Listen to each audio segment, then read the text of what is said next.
तुम्हाला फिरावं लागणार. Good morning everyone.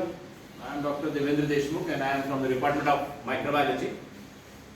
And today we are going to learn a topic which is associated with basic and infection. BSc second year जे विद्यार्थी आहेत त्यांच्या semester 3rd मधला हा इम्युनॉलॉजी जो पेपर आहे त्या पेपर मधला हा पर्टिक्युलर पार्ट आपल्याला शिकायला मिळणार आहे. बेसिकली इन्फेक्शन सगळ्यांना होतात, सगळ्यांनाच ऑलमोस्ट काही ना काही प्रकारचे इन्फेक्शन असतात and we fight with the infections. Ultimately the human body start to fight with these infections. Now let us understand what is the basis of the infections. Infection, what is the clear definition of the word called as infection? Infection is the invasion of host organism bodily tissues by disease causing organisms, their multiplication and the reaction of the host tissues to the organisms and the toxins they produce. इथपर्यंत समजून घ्यायचा आधी प्रयत्न करू आपण की definition मध्ये आपण ऍक्च्युअली काय बघणार आहोत.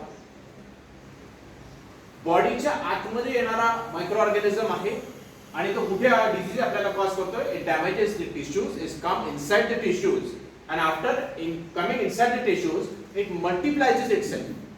बॅक्टेरिया किंवा व्हायरसेस एक सिंगल साधा प्रॉमिनंट किंवा एक सिंगल युनिट त्या व्हायरसच्या आतमध्ये येणार, त्या बॅक्टेरियाचं सिंगल युनिट आतमध्ये येणार आणि ते आल्यानंतर टिश्यू मध्ये जाऊन त्याचं मल्टिप्लिकेशन होतं, त्याचं नंबर ऑफ कॉपीज ते जनरेट करतात and once the copies have been generated they will try to have the infection inside the host tissue. host tissue damage करायला सुरुवात होते, तिथं ते आपलं घर तयार करतात आणि त्या घरापासून जवळजवळ number of other organisms start to develop and they produces toxin. Toxins म्हणजे काय? Toxins are chemically or harmful substances which are produced by micro organisms. Micro organisms जे आहेत त्यांच्याची टॉक्सिन्स हे प्रोड्यूस केले जातात and once the toxins are been produce these toxins will be dreadful किंवा ते harmful आपल्या बॉडीसाठी असतात. Infections are caused by microorganisms such as viruses, prions, bacteria, vibroids and large organisms like parasites and fungi. मग कोण bacteria नुसतं एकटा bacteria infection तयार करतो का? नाही तयार करत. There are number of other organisms also which come in play in order to go along with this. For example, viruses असतात, prions आहेत, बॅक्टेरिया आहेत, vibroids आहेत and larger organisms वर मॅक्सिमम लेव्हल्स पॅरासिटिक किंवा फंगल इन्फेक्शन असू शकतं. आपण आताच कोविडचं जे इन्फेक्शन बघितलंय त्या कोविडच्या इन्फेक्शन मध्ये असणारा जो प्रॉमिनंट व्हायरस आहे त्या व्हायरसने लंग्स जे टिश्यू असणार आहे त्याला डॅमेज करून तिथे प्रॉलिफरेशन करून हा कोविड व्हायरस तिथे स्प्रेड झालेला आपल्याला दिसतो. Means infection takes place inside the human body. ज्या टिश्यूज असतात त्या टिश्यूजना डॅमेज करायचं काम हे ऑर्गॅनिझम्स करतात and once the organism try to settle themselves inside त्याच्यानंतर they produce a different kind of toxins.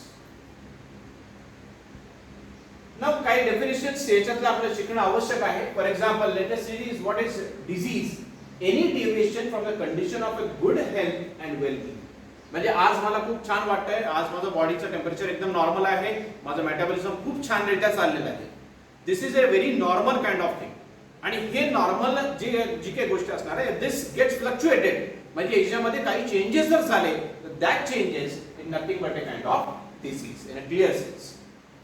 Infectious disease, आता डिसीज आणि इन्फेक्शियस डिसीज याच्या दोन याच्यामध्ये फरक आहे बघा. A disease condition caused by the presence or growth of infectious microorganisms or parasite. म्हणजे नुसतं बॉडीचं टेम्परेचर चेंज होणं this is a very normal conditions. बऱ्याच वेळा असं होतं की बाहेर टेम्परेचर थंडगार झाल्यानंतर बॉडीचं टेम्परेचर थोडं प्लस मायनस होऊ शकतं, पण असं नेसेसरी नाही की ते इन्फेक्शन मुळेच होणार. But when any organism is causing any sort of infection inside the body it causes some changes. काही बॉडीमध्ये चेंजेस होतात इन्फेक्शन झाल्यानंतर आणि those infections ultimately lead to infectious diseases. म्हणून इथे डेफिनेशन क्लिअर झाली की डिसीज आणि इन्फेक्शियस डिसीजेस मध्ये. तसंच डेफिनेशन आहे पॅथोजेनिसिटी अँड व्हेरुलन्स मध्ये the ability of microorganism to cause disease. This term is often used to describe और कंपेअर स्पेशीज. पॅथोजेनिसिटी म्हणजे काय? बरेच वेळा आपण म्हणतो किंवा आपण नेहमी असं होतं तो पॅथोजन आहे. पॅथोजन म्हणजे काय? Organism which have an ability to cause disease is called as pathogen, आणि त्यांनी तयार करणारा जो डिसीज असणार आहे that is called as pathogenicity. The ability of organism to cause disease is called as pathogenicity. मग व्हिरुलन्स म्हणजे काय? The degree of pathogenicity in a microorganism. This term is often used to describe or compare strains within a species. Degree of pathogenicity is called as किती प्रमाणामध्ये तो infection तयार करू शकतो त्याला आपण म्हणतो व्हिरुलन्स. म्हणून काय होतं, बऱ्याच वेळा असं होतं की एखादा मायक्रोऑर्गॅनिझम बॉडीमध्ये घेतो, बॉडीचे डिफेन्स सिस्टम ऍक्टिव्हेट होते आणि त्या मायक्रोऑर्गॅनिझमला तुम्हाला एकही औषध न घेता तुमचं सगळं बॉडीचं इन्फेक्शन कमी होतं. मग त्यावेळेस कसं असणार आहे, त्यावेळेस त्याचा व्हिरुलन्स एकदम कमी असणार आहे. पण बऱ्याच वेळा असं होतं की आपल्याला फॉर एक्झाम्पल घशाला त्रास होतोय, गिळताना त्रास होतोय, आपल्या टॉन्सिलायटिस वाढतात, म्हणजे अल्टिमेटली टॉन्सिल्स आपले वाढले जातात, घसा दुखायला लागतो, 1-2 दिवस जातात तरी घशात गिळत असताना त्रास होतो, आणि the level of infectivity increases day by day. मग ताप येणं, अंग दुखणं, पाय दुखणं हे झाल्यानंतर खोकला जास्त प्रमाणामध्ये येणं, हा इन्फेक्शनचा स्टेज आल्यानंतर then we can say that the level of virulence of that microorganism is said to be in a very higher amount. Excess level वरती त्या व्हिरुलन्स त्याचा असतो. अॅक्यूट इन्फेक्शन आणि क्रॉनिक इन्फेक्शन. अॅक्यूट आणि क्रॉनिक बघा लक्षात घ्या, टर्म्स थोड्याशा अवघड आहेत पण एकदा नीट समजल्या तर त्या पूर्ण आयुष्यभर आपल्याला कामात येतात. Acute infection, an infection characterized by sudden onset and rapid progression and often with severe symptoms. मग असं इन्फेक्शन म्हणजे काय?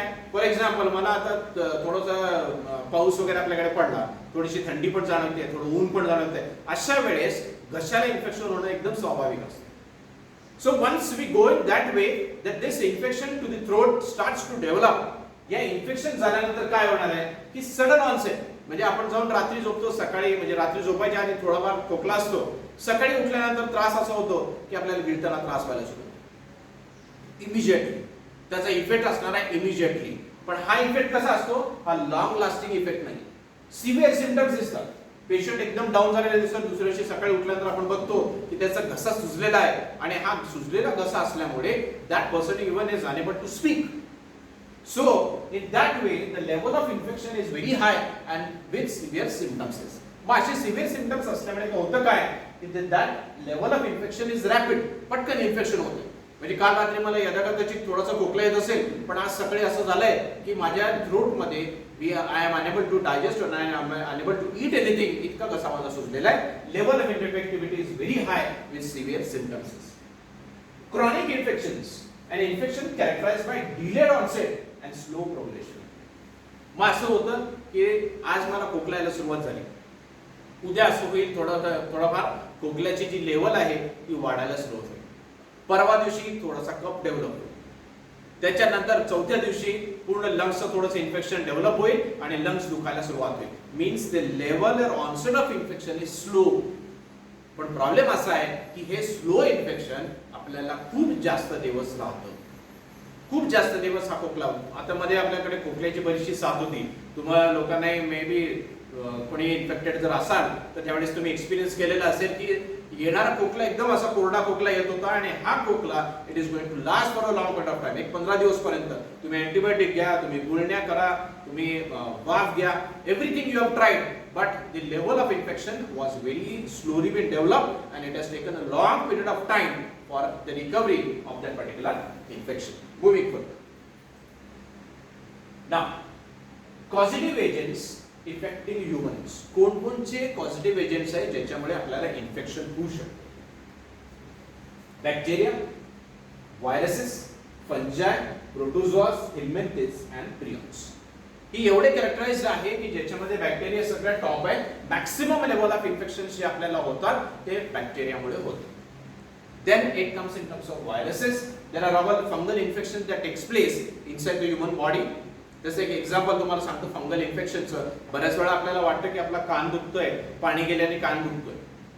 बरेच पैकी आपले घरच्या घरी उपाय आपण काय करतो की आपण त्याच्यामध्ये थोडंसं तेल टाकायचा प्रयत्न करतो. I tell you one point that fungi is excellently grown inside the ear. आपल्या इयर मध्ये असणारा जो चिकटपणा असतो त्या चिकटपणामध्ये यदाकदाचित एखाद्या वेळेस जर फंजाय गेलेला असेल, अगर उसमें अगर फंजाय जाके बैठता है तो वो फंजाय वहां पर डेवलप होगा and ultimately you have an infection of your ear as well. So because of this, fungi are said to be very long lasting, having a long lasting effect. Protozoans, helminthes and prions are also there, which may cause an infection inside the stomach, inside the human body as well. Now, अजून काही definitions आहेत, आपण basic पार्टच आज शिकणार आहोत. Definitions like primary infections. Primary infections म्हणजे काय? An infection that develops in an otherwise healthy individual. Me healthy आहे, मला एक बेसिक इन्फेक्शन झालं, 2-4 वेळेस मला शिंका आल्या, it means some primary infection has started to develop inside me. माझ्यामध्ये ती डेव्हलपमेंट व्हायला सुरुवात झाली. Second infection, an infection that develops in an individual who is already infected with a different pathogen.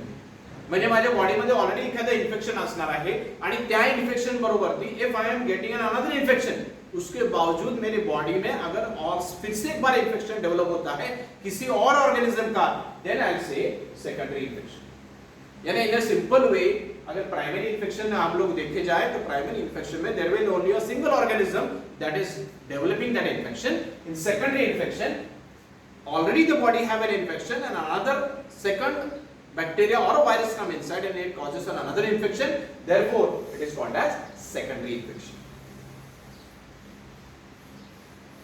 Localized infection and systematic infections. What is localized infection? An infection that is restricted to a specific location or region within the body of the host. यानी क्या कि so let us see, गले का मुझे infection है, my throat is paining. Throat pain होने के बाद में the infection get restricted to this throat area. इस गले के जो एरिया है, जो टॉन्सिल्स है अपने, वहां पर वो बैक्टीरिया और वायरस वहां पर ही, जगह पर ही, वहीं पर रुका हुआ. It is not causing any kind of infection to the other parts of the body and therefore it is called as localized infection. Localized यानी स्टिल, लोकलाइज्ड यानी रिस्ट्रिक्टेड, उसी एरिया में वो उसको रिस्ट्रिक्ट किया है और वो इन्फेक्शन उसी एरिया में. Second part, systematic infections. An infection that spreads to several regions or areas in the body of the host.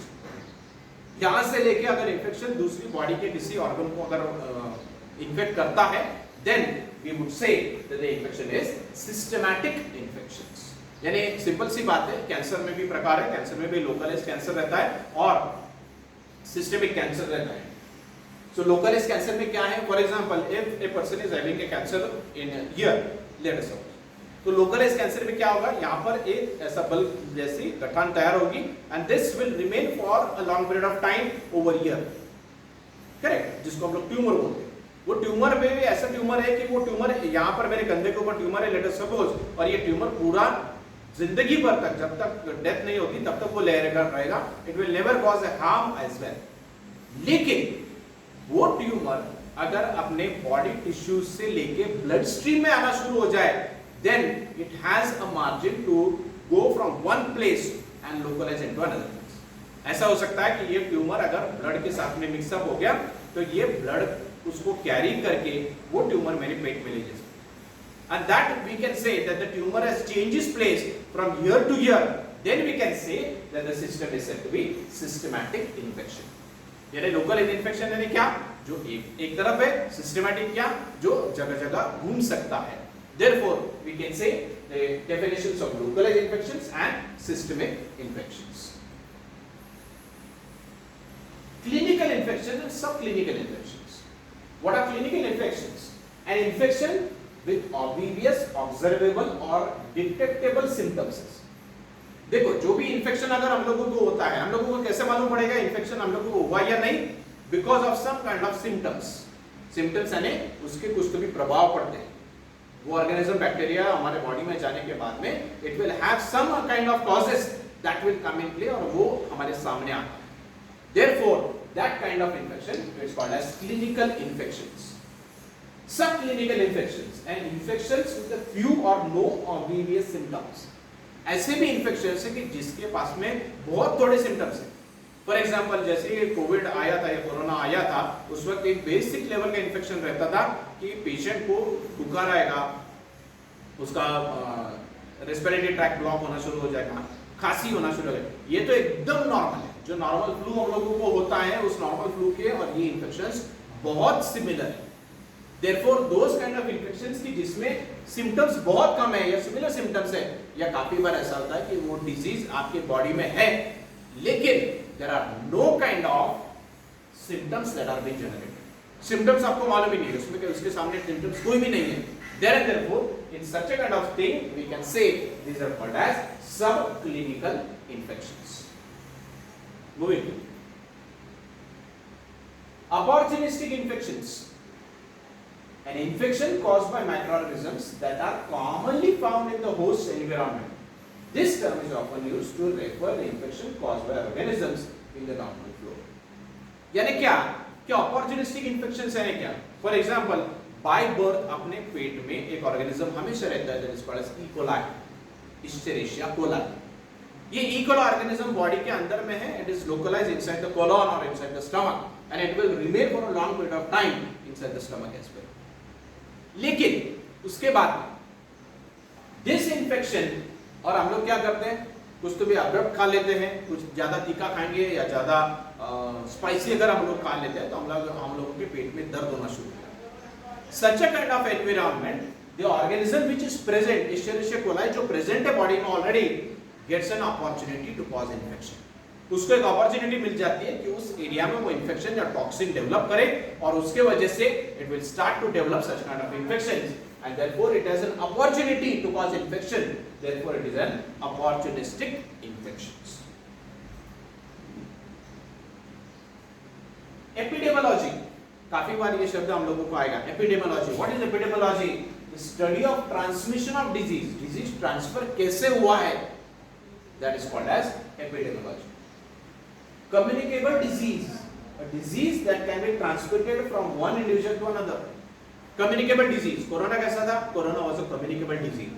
अगर एक आधा पेशेंट कोरोना से इन्फेक्टेड है और उसके पास में या उसके नजदीक में अगर दूसरा कोई नॉर्मल बॉडी का नॉर्मल आदमी अगर आता है, तो after some time the infection to that normal body will take place, और उसकी वजह से that particular person may go in such kind of infectivity.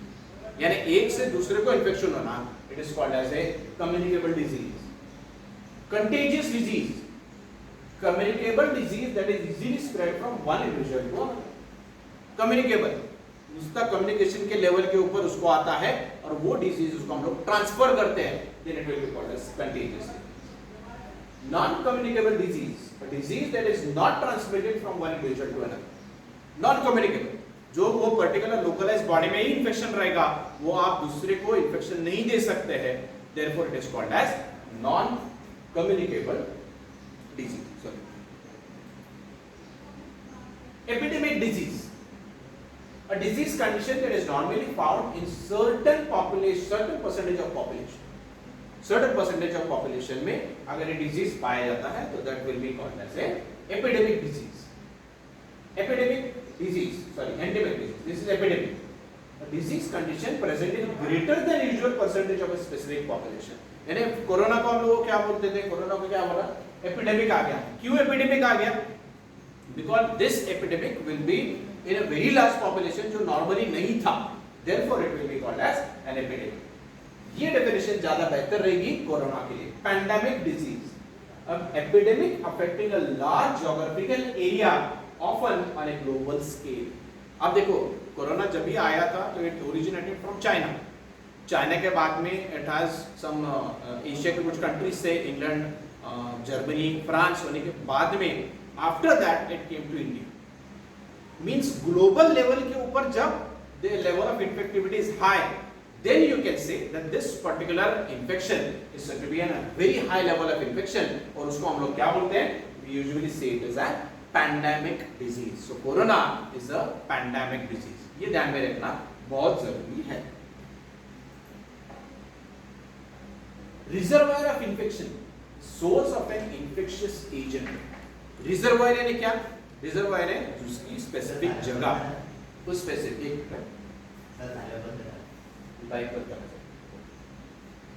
so that is called as the source of infections.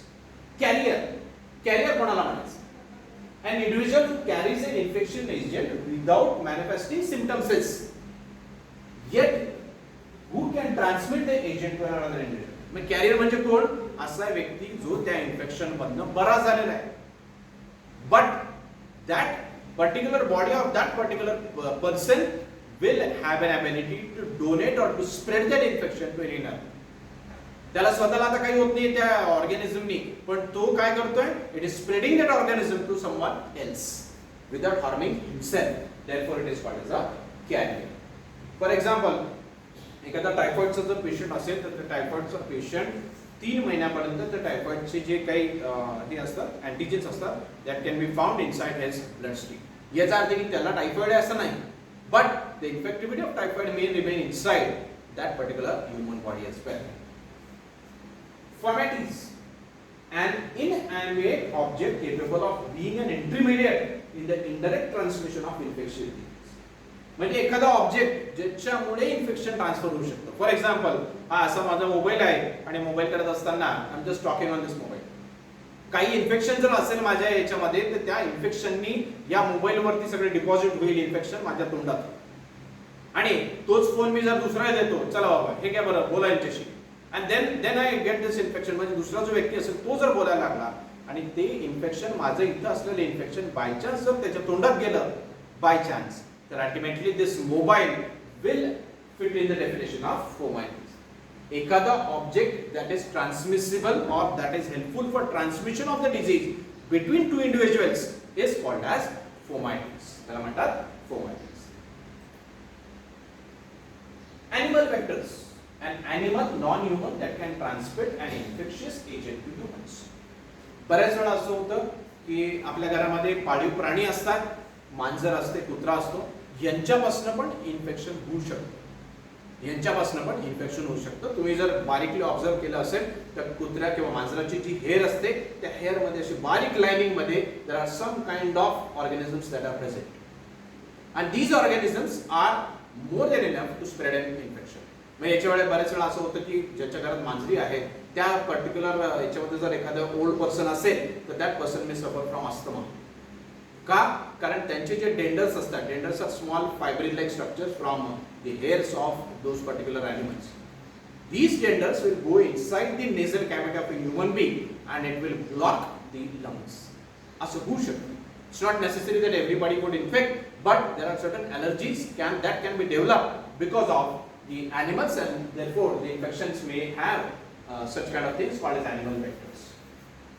Two types, mechanical and biological. Biological animal vectors, the infectious agent must incubate in the animal host as a part of agent's development cycle. For example, transmission of malaria in infected mosquito. आपण सहज सांगून देतो की त्या particular पर्सनला malaria झाला, पण malaria कोणामुळे होतो आपल्याला माहिती आहे, मलेरिया डासांमुळे होतो. पण मलेरिया डासांमुळे होत नाही, तर डासांमध्ये असलेला जो अनाफिलस मस्किटो मध्ये असलेला जो इन्फेक्शियस एजंट आहे, जो बॅक्टेरिया त्याच्यामुळे मलेरिया होतो, आणि that particular mosquito is carrying it Plasmodium vivax नावाचा जो व्हायरस आहे, सॉरी तो बॅक्टेरिया आहे, that has been carried because of the mosquitoes, and the malaria has been transmitted from the mosquito to the human beings. Mechanical animal vectors. The infection agent is physically transmitted by the animal vectors, but the agent does not incubate or grow in the animal. For example, transmission of bacteria sticking to the feet of flies. म्हणजे त्या particular तो जो काही agent असणार आहे त्याच्या अंगामध्ये तो न जाता त्याच्या सरफेस वरती राहील, and when it sits. For example, simple गोष्ट आहे, आपण जेवणावरच्या माशा नेहमी हाकलत असतो. का? Because bacteria or such kind of organisms can stick to the legs of that flies, and when it sits on to एखाद्या आपल्याला जे खायच्या पदार्थावरती जर तो बसला तर ultimately that infection will be carried over very easily. म्हणून it is called as mechanical vectors. Reservoir, place in which the infection agents can survive but may or may not multiply. म्हणजे रिझर्व्हायर म्हणजे काय, तिथं त्याच ठिकाणी ते थांबतील, पण it may or may not multiply in any sense. Common reservoirs: humans, animals, equipments, medical intervention fluids. Humans मध्ये राहू शकतं, ह्युमन बॉडी मध्ये किती वर्षपर्यंत एखादा बॅक्टेरिया किंवा हे राहू शकतो, which may not have the level of infection, pathogenicity त्याची नसते. Animals मध्ये जसं मी तुम्हाला सांगितलं, that in the animals also the animals may act as a carrier but it may not have any kind of infectivity. Equipments, surgical equipments काही जर असतात त्याच्यावरती इन्फेक्शन्स असू शकतं. That may not be transmitted to another human. Medications किंवा intravenous fluids. Medications आपल्या एखाद्या medicines वरती पण बॅक्टेरिया असू शकतात.